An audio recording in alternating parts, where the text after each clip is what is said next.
O Atlético fez contra o Fortaleza o pior dos seus jogos recentes.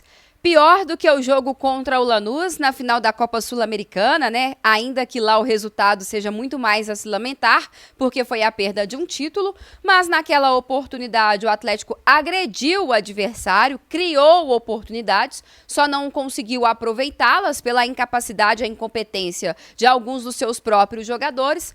E pior também do que o jogo contra o Flamengo, em que é preciso considerar o cenário, né? O Atlético vinha de um abatimento claro por causa da perda do título, pegou um adversário com a motivação, a confiança lá em cima, brigando pelo título, ainda assim conseguiu fazer um gol, saiu na frente, mostrou muita intensidade, garra dentro do campo, em especial no primeiro tempo. No segundo tempo, faltaram mesmo opções no banco. Pesou também a parte física, o Atlético vinha de um jogo muito desgastante lá no Paraguai na final da Copa Sul-Americana, então acho que ainda conseguiu ser um jogo menos pior do que o jogo contra o Fortaleza. O Atlético contra o Fortaleza no Castelão foi o Atlético claro do Brasileirão de 2025. Um time sem criatividade, um time apático dentro do campo, um time que marca mal, né, dá muitos espaços, um time que não tem eficiência nas poucas chances que consegue criar, um time que é absolutamente dependente do seu lado esquerdo, com o Dudu, com o Arana, com o Júnior Alonso, que é o único desses zagueiros que consegue ter um pouco mais de qualidade na saída de bola.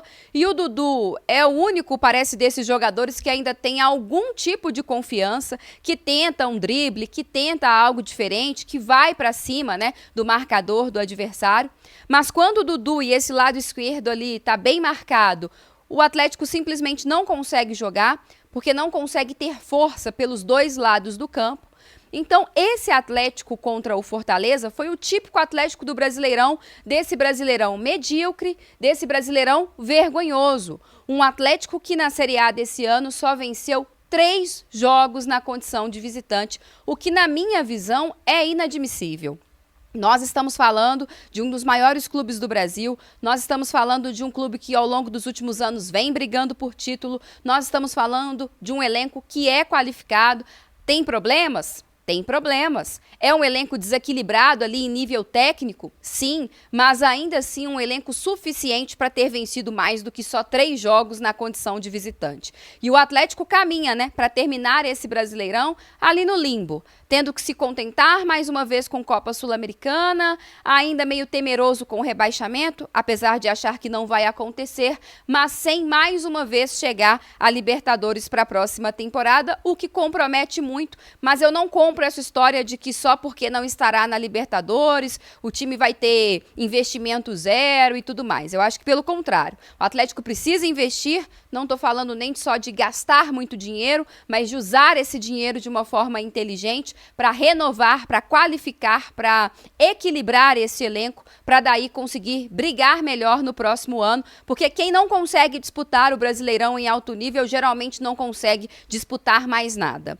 Tem faltado ao Sampaoli também um pouco mais de ousadia, aquele Sampaoli raiz, né, que agride, que vai para cima, que arrisca, não tem acontecido. Acho que o próprio Sampaoli está com a confiança baixa e ele sofre também, né, em não confiar nos seus atletas, porque sabe que o nível, principalmente das opções no banco de reservas, as opções são ruins, mas Sampaoli que erra ao escantear o Scarpa dessa forma, em um time que não tem criatividade, e o Scarpa é o especialista nisso, então não concordo. Acho que essa falta de ousadia tem feito com que o Sampaoli deixe tempo demais 3 zagueiros dentro do campo, o que eu também não acho legal, principalmente quando já se está perdendo. E ainda nós tivemos aquele posicionamento do Hulk, né, falando ali que ele está jogando fora de posição, que isso não tem o ajudado a ter bons números. Acho que o Hulk merece o máximo de respeito, acho sim que alguma das críticas do Hulk são válidas, né, como a questão de jogar de costas para o gol, mas acho que é preciso também fazer uma autocrítica, porque o Hulk melhorou com o Sampaoli, mas ainda assim está muito longe de ser o Hulk que a gente conhece, um Hulk que não passa pelo marcador, um Hulk que não acerta passes, um Hulk que não define mais jogos como antigamente. Então é um cenário em que Hulk e Sampaoli precisam se acertar para o que for o melhor para o Galo. Mas o melhor mesmo é que esse 2025 acabe, porque foi um ano de fato para esquecer.